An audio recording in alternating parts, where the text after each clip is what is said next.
অমিত শাহজি এসেছেন আশীর্বাদ করতে। জেতাবেন তো আমাকে? নন্দীগ্রাম হবে ভবানীপুর তো? মমতা ব্যানার্জি আবার হারবে? বাংলাতে পরিবর্তন হবে? মোদীজির নেতৃত্বে সরকার হবে?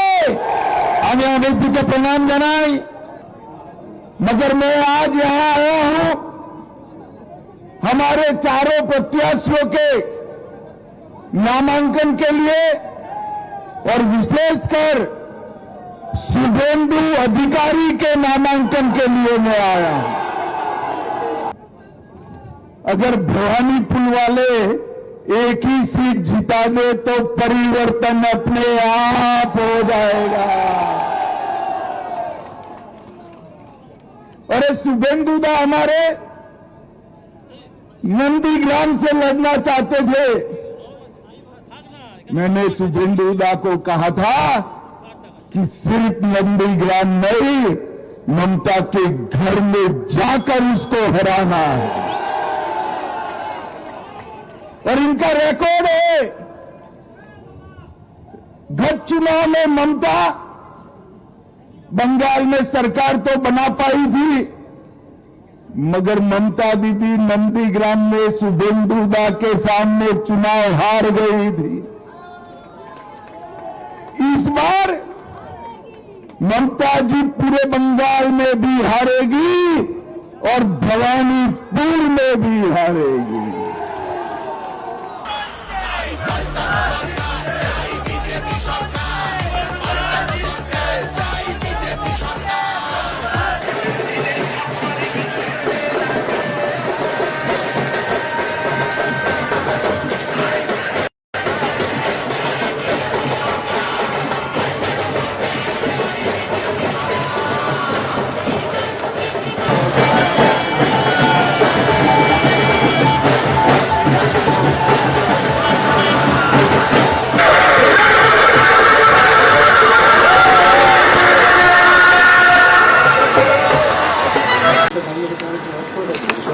ये तो एक लॉयर है, बाकी कोई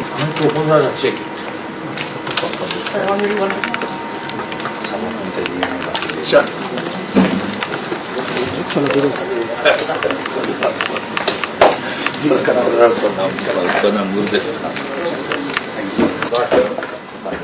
আমি শুভেন্দু অধিকারী পশ্চিমবঙ্গ বিধানসভার একটি আসন পূরণ করার উদ্দেশ্যে মনোনীত হয়ে ঈশ্বরের নামে শপথ করছি। আমি বিধি দ্বারা প্রতিষ্ঠিত ভারতের সংবিধানের প্রতি সম্পূর্ণ শ্রদ্ধা ও নিষ্ঠা জ্ঞাপন করব এবং আমি ভারতের সার্বভৌমত্ব অখণ্ডতা অক্ষুণ্ণ রাখব। দর্শক দেখছেন এবং শুনলেন অমিত শাহ আজকে কলকাতায় আসেন। আজকে শুভেন্দু অধিকারীদের নমিনেশন ফাইল হয়েছে ভবানীপুরে, যেখানে প্রার্থী হচ্ছেন উনি। তো এবার দুটি কেন্দ্রে লড়ছেন, একটি হচ্ছে ওনার যে পুরনো কেন্দ্র নন্দীগ্রাম সেখানে, এবং সেই সঙ্গে ভবানীপুরে কেন লড়ছেন? মমতাকে ফের হারানোর জন্যে। তো আজকে দর্শক যেটা নতুন তথ্য পেলাম সেটা হচ্ছে যে ভবানীপুরে লড়ার ক্ষেত্রে যিনি বলেছেন তিনি হচ্ছেন ইনি অমিত শাহ। উনি নিজেই আজকে সেই কথাটা বলেছেন। শুভেন্দু অধিকারী নন্দীগ্রাম থেকে তো লড়ছেন, ওখান থেকেই লড়বেন বলেছিলেন, কিন্তু ওনাকে নাকি অমিত শাহ বলেছেন যে ভবানীপুরেও লড়তে হবে, মমতা ব্যানার্জির ঘরে এসে হারাতে হবে। তো তার মানে অমিত শাহ বলেছিলেন, এই পরামর্শটা অমিত শাহ দিয়েছিলেন, এবং সেই মতো শুভেন্দু অধিকারী এই কেন্দ্রেও লড়ছেন এবং আজকে হয়ে গেল নমিনেশন। এটা একটা নতুন তথ্য। মাঝখানে অনেক চর্চা হচ্ছিল যে শুভেন্দু অধিকারী দুটি কেন্দ্রে কেন লড়ছেন। ওনার জেদ আছে সেটা জানি, যে মমতা ব্যানার্জিকে যেখানেই পাবো সেখানেই হারাবো, কিন্তু নিজের ইচ্ছেতে তো সব কিছু হয় না। আমি বললাম দুটি কেন্দ্রে দাঁড়াবো বললেই তো হয় না, অনেকেই তো চাইবেন দুটি কেন্দ্রে দাঁড়াবো, এটা তো হয় না। তো আজকে বিষয়টা আরও পরিষ্কার হয়ে গেল যে অমিত শাহ এটা বলেছিলেন, শুভেন্দু অধিকারীকে অমিত শাহ নিজে বলেছিলেন যে মমতা ব্যানার্জির ঘরে ঢুকে হারাতে হবে, আর আপনার তো রেকর্ড আছে, আপনি হারিয়েছেন। তো সেই মতোই শুভেন্দু অধিকারী এই কেন্দ্রেতেও লড়ছেন এবং আজকে নমিনেশন হয়ে গেল। শুভেন্দু অধিকারী তো শুনলেন প্রথমে যেটা ওখানে যারা ছিলেন সবার সামনে, তখন প্রশ্ন করলেন যে এটাকেও নন্দীগ্রাম করবেন তো, মানে এখানেও মমতা ব্যানার্জিকে হারাবেন তো, মানে আমাকে জেতাবেন তো। এটা উচ্ছ্বাসের আওয়াজ তো শুনতেই পেলেন। আর অমিত শাহ উনি নিজেও কিন্তু একটা ভরসা প্রকাশ করে গেছেন যে শুভেন্দু অধিকারী যে মাপের লিডার, যে জেদি লিডার, যে দক্ষতা আছে, যোগ্যতা আছে, উনি ফের মমতা ব্যানার্জিকে হারাবেন এবং ওনার ঘরেতেই হারাবেন, ওনার গড়েতেই হারাবেন। আর ভবানীপুরের যারা মানুষ তাদের উদ্দেশ্যে যেটা বললেন, এখানে হারিয়ে দিন মমতা ব্যানার্জিকে, এমনিতেই গোটা রাজ্যটাতে হেরে যাবে টিএমসি। এটা হচ্ছে একটা শর্টকাট প্রসেস বলেছেন অমিত শাহ। আমি সব বক্তব্য তো শোনাইনি আপনাদেরকে, এটাও বলেছেন। দেখুন এটা ঠিক, আর লড়াই তো যেন মনে হচ্ছে একটি জায়গাতেই হচ্ছে। প্রত্যেক দিন দেখবেন খবরের চ্যানেলে, মিডিয়াতে ওই ভবানীপুর। সত্যিই এটা একটা হাই ভোল্টেজ কেন্দ্র এবং বিরাট লড়াই। শুভেন্দু অধিকারী যেহেতু নিজে লড়তে এসছেন, তাহলে এটাই যেন গোটা রাজ্যের নির্বাচন, এখানে হেরে যাওয়া মানে। আর দেখুন, আমি জানি না কি করবেন মমতা ব্যানার্জি, কারণ নন্দীগ্রামে হেরে যাওয়ার পরেও তো উনি মুখ্যমন্ত্রী হয়ে গেছিলেন। ওনার তো এতটুকু মানে করলেন না যে আমি যখন হেরে গেছি তখন আমি মুখ্যমন্ত্রী হব না, আমি ফের জিতে দরকার হলে মুখ্যমন্ত্রী হব, কিন্তু আমি যেহেতু হেরে গেছি, সংখ্যাগরিষ্ঠ যে ব্যাপারটা সেটা আমাদের আছে, সরকার আমাদের, কিন্তু মুখ্যমন্ত্রী অন্য কেউ হবেন, আমি জিতে এলে মুখ্যমন্ত্রী হব। এটা কিন্তু উনি করেননি। উনি এতটাই ক্ষমতা লোভী, মানে ওনার ভাবনায় জানি না কি আছে যে একবার পদ চলে গেলে, অন্য কেউ দায়িত্ব পেয়ে গেলে যদি না পদ ছাড়েন, সেটা কিনা জানি না। তো উনি কিন্তু নন্দীগ্রামে হেরে গিয়েও মুখ্যমন্ত্রী হয়ে গেছিলেন। তারপর বাই ইলেকশন একটা হলো ভবানীপুরে, মানে যিনি ওনাদের এমএলএ হয়েছিলেন শোভেন্দু চট্টোপাধ্যায়, তাকে সরিয়ে দিয়ে পদত্যাগ করিয়ে দিয়ে ওখানে ফের লড়লেন উপনির্বাচনে শাসকের লড়াইটা সুবিধা হয়, জিতে মুখ্যমন্ত্রিত্বের যে পদ সেটাকে টিকিয়েছিলেন। খুবই নির্লজ্জপনা এটা বলা যায় যে হেরে গিয়েও মুখ্যমন্ত্রী হয়েছিলেন। তো এবার যদি ফের হারেন, আর অ্যাটলিস্ট যদি মিনিমাম ন্যূনতম নীতি নৈতিকতা থাকে, যদিও আমি একটা কথা বলবো, উনি হারবেন, দল জিতবে, সেটা আর না আশা করাই ভালো। গতবার যেটা হয়েছিল নন্দীগ্রামে উনি হেরেছেন, দল জিতেছে, তার অনেক ব্যাকগ্রাউন্ড আছে, সেসব তো দর্শক আমি অনেকবার বলেছি। কিন্তু ভবানীপুরে ওনার হার মানে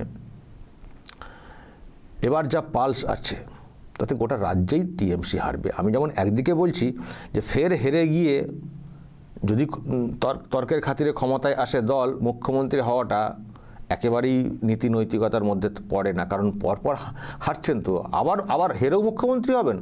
ফলে ওখানে হার মানে অ্যাকচুয়ালি নৈতিক হার গোটা দলটার।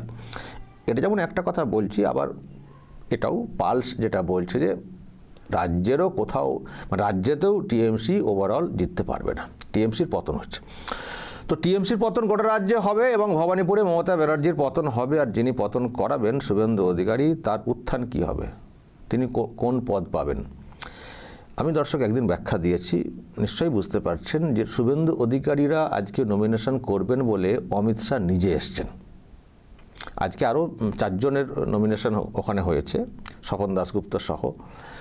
তো যাই হোক, শুভেন্দু অধিকারীর নমিনেশন এবং শুনলেন, বিশেষ করে ওনার নামটা বললেন না অমিত শাহ, তারপরে শুভেন্দু অধিকারীর নমিনেশন, মানে এক তো উনি পরামর্শ দিয়েছিলেন যে এই কেন্দ্র লড়তে হবে, সেই মতো লড়ছেন শুভেন্দু অধিকারী। আবার যখন নমিনেশন হচ্ছে তখনও এসছেন। তার মানে কি, প্রকাশ্যে ঘোষণা না করা হলেও শুভেন্দু অধিকারী যে এবারের নির্বাচনে বিজেপির মুখ, এটা কিন্তু একটা অঘোষিত একটা ব্যাপার। মানে এটা কিন্তু ঠাড়ে ঠোড়ে বুঝিয়ে দেওয়া। আর শুভেন্দু অধিকারী মমতা ব্যানার্জিকে হারিয়ে দিলে এবং সরকার যদি চলে আসে বিজেপির, তো কে মুখ্যমন্ত্রী হবেন সেটা কি নতুন করে বলতে হবে? নাকি শুভেন্দু অধিকারীর বাইরে অন্য কেউ দাবিদার হিসেবে সামনে দাঁড়াবেন? কেউ দাঁড়াবেন কি এইরকম লড়াই করে শুভেন্দু অধিকারী দলকে জিতিয়ে আনা, নিজে 2টি কেন্দ্রে জেতা, মমতা ব্যানার্জিকে হারানো? আর কেউ দাবিদার থাকবেন? ফলে দর্শক, পরিবর্তন হলে আর শুভেন্দু অধিকারী এখানে মমতা ব্যানার্জিকে হারিয়ে দিলেই মুখ্যমন্ত্রীর পদটা পুরোপুরি নিশ্চিত। আর ওনার সঙ্গে অমিত শাহের যা সম্পর্ক, আর যে যাই বলুন, যে যাই পদে বসুন বিজেপির সর্বভারতীয় স্তরে, বিজেপির শেষ কথা কিন্তু অমিত শাহ, নিশ্চয়ই আপনারা বুঝতে পারেন। তার সঙ্গে যেভাবে ঘনিষ্ঠতা এবং যে ভরসাটা মানে অমিত শাহ রাখেন শুভেন্দুর উপরে, ফলে সরকার গঠিত হলে আর শুভেন্দু অধিকারী মমতা ব্যানার্জিকে হারালেই মুখ্যমন্ত্রী হবেন শুভেন্দু অধিকারী। এটা যে কোনো পলিটিক্যাল এক্সপার্ট, আমার মনে হয় অন্য দলের লোকেরা হলেও বলবেন, যা সব দেখতে পাচ্ছি সামনে থেকে। তো যাই হোক, এখন দেখার বিষয় এখানে রেজাল্ট শেষ পর্যন্ত কি হয় বা ওভারঅল রেজাল্ট কি হয়। কিন্তু দর্শক, রেজাল্ট কি হবে, ভবানীপুরের মানুষ কি বলছেন, তার যা মানে ব্যাপার স্যাপার, সে তো আমরা দেখছি কদিন ধরে। আমি গতকালকেও দেখছিলাম, গতকাল শুভেন্দু অধিকারী যখন একটা ওই রাস্তায় নেমে যখন মানে করছিলেন প্রচার, গৃহ সম্পর্ক যাকে বলা যায়, তো সেই সময় দর্শক আমি দেখলাম, এর আগের দিনও দেখেছিলাম, তো এবারও গতকালকেও যেটা দেখলাম দর্শক, মানুষ ওনাকে কিভাবে গ্রহণ করছেন, মহিলারা, ইয়াং সবাই মানে কিভাবে গ্রহণ করছেন, এগুলি যেন কোথায় মানে বুঝিয়ে দেয় যে শুভেন্দু অধিকারী ভবানীপুরে জিতছেন। আমি দর্শক খানিকটা টুকরো দেখাচ্ছি আপনাদেরকে, দেখুন কতটা সাড়া গতকাল উনি ওখানে পেয়েছেন।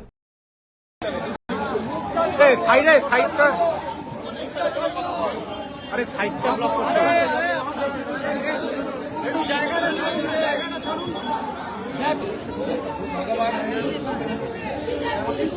ভগবানের হাত মেরা নাম আশীর্বাদ ভগবান চাকরি নেই,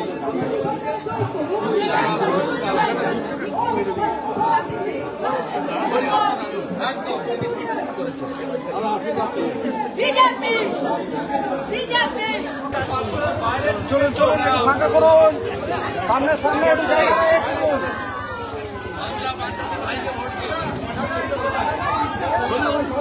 প্রচার করতে লাগছে।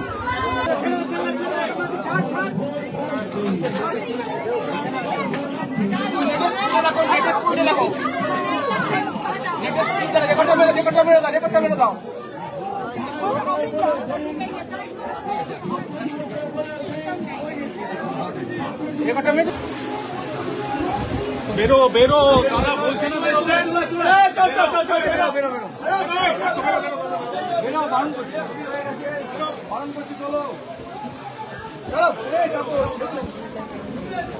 इससे मेरा इम्पोर्टेंट है इन लोगों से ज़्यादा पता है।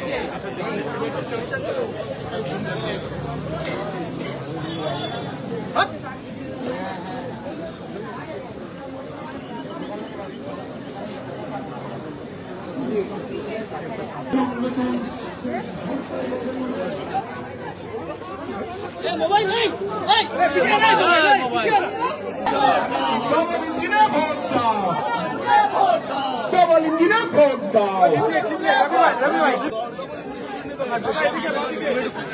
বাংলাদেশে যাচ্ছ তো ডবল ক্লোজ যাচ্ছ কেন? जिंदाबाद जिंदाबाद जिंदाबाद जिंदाबाद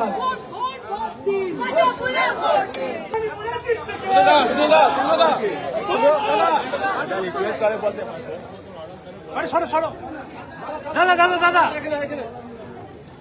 একেবারে আমরা সেই ছবি দেখাচ্ছি, একজন ফুল বিক্রেতা, তিনি শুভেন্দু অধিকারী মালায় অনেক দাম।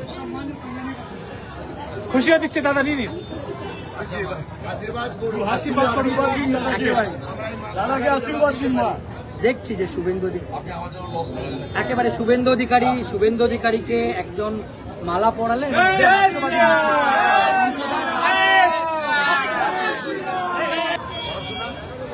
বাবা, গ্র্যাজুয়েট ছেলে, এটা খারাপ কিছু না, গ্র্যাজুয়েট ছেলে থাকার কথা নবান্ন, গ্র্যাজুয়েট ছেলে থাকার কথা স্কুলে, গ্র্যাজুয়েট ছেলেকে এটা করতে হবে। এটা অরিজিনাল কোশ্চেন। এটা চেঞ্জ করতে গেলে এটা করুক, যাদের করার তারা করবে। কিন্তু তোমার কাজ হচ্ছে ছাত্র তৈরি করা, নইলে ক্লার্কের কাজ করা। বিজেপি চাকরি দেবে, ট্রাস্ট বিজেপি 21টা রাজ্যে দিয়েছে, টাটাকে ফেরাবো। ট্রাস্ট তোমরাই পারবে, তোমরাই ইয়াংস্টার, তোমরাই পারবে। তো দর্শক, গতকাল এইরকম সাড়া পেয়েছেন শুভেন্দু অধিকারী। যেখানে যাচ্ছেন মানুষ কিন্তু ওনাকে দেখতে বের হচ্ছেন, ওনার সঙ্গে কথা বলছেন, হাত মেলাচ্ছেন, আর উনিও একেবারে আমি তোমাদেরই লোক এই টাইপের পুরো মিশে যাচ্ছেন সবার সঙ্গে, ঘরের ছেলে ঘরের লোকের মতো মিশে যাচ্ছেন। তো এগুলোই যেন কোথাও প্রমাণ করে যে ভবানীপুরে ফের মমতা ব্যানার্জিকে হারাতে পারবেন শুভেন্দু অধিকারী। আর অমিত শাহ উনি তো খুবই গুরুত্ব দিচ্ছেন এবারের নির্বাচনটাকে, এবং আজকে উনি বলেছেন আমি কিন্তু 15 দিন থাকব। মানে আমি দর্শক সেটাও একটু শুনিয়ে শেষ করব যে উনি কদিন থাকবেন একটা ভরসা দিয়ে গেছেন। যারা ভাবছেন যে হবে না, বিজেপি মনে হয় শেষ পর্যন্ত নিতে পারবে না, বিজেপি মনে হচ্ছে সিরিয়াস না, তাদের কাছেই বলা যায় যে দেখুন উনি কী বার্তাটা দিয়ে গেছেন। बंगाल चुनाव में 15 दिन तक मैं बंगाल में ही रहने वाला हूं। সিরিয়াসলি ওনারা লড়ছেন এবং তার অনেক ব্যাখ্যাও দিয়েছেন যে এখানে বাংলাতে ক্ষমতায় আসাটা খুব জরুরি যে কোনো একটা রাষ্ট্রবাদী দলের, কারণ শুধু বাংলার জন্য না গোটা দেশের জন্য প্রয়োজন এই বাংলাতে পরিবর্তনের। তো সেই পরিবর্তন করতে হবে, মানুষের যা পালস আছে পরিবর্তন নিশ্চিত, সেটাও বলেছেন। আর শুভেন্দু অধিকারীর প্রতি অগাধ আস্থা প্রকাশ করে গেছেন অমিত শাহ। দর্শক বলবেন যদি আপনাদের এই নিয়ে আরও কিছু বলার থাকে অবশ্যই বলবেন, যা বলার, এবং নজর রাখবেন আরামবাগ টিভিতে।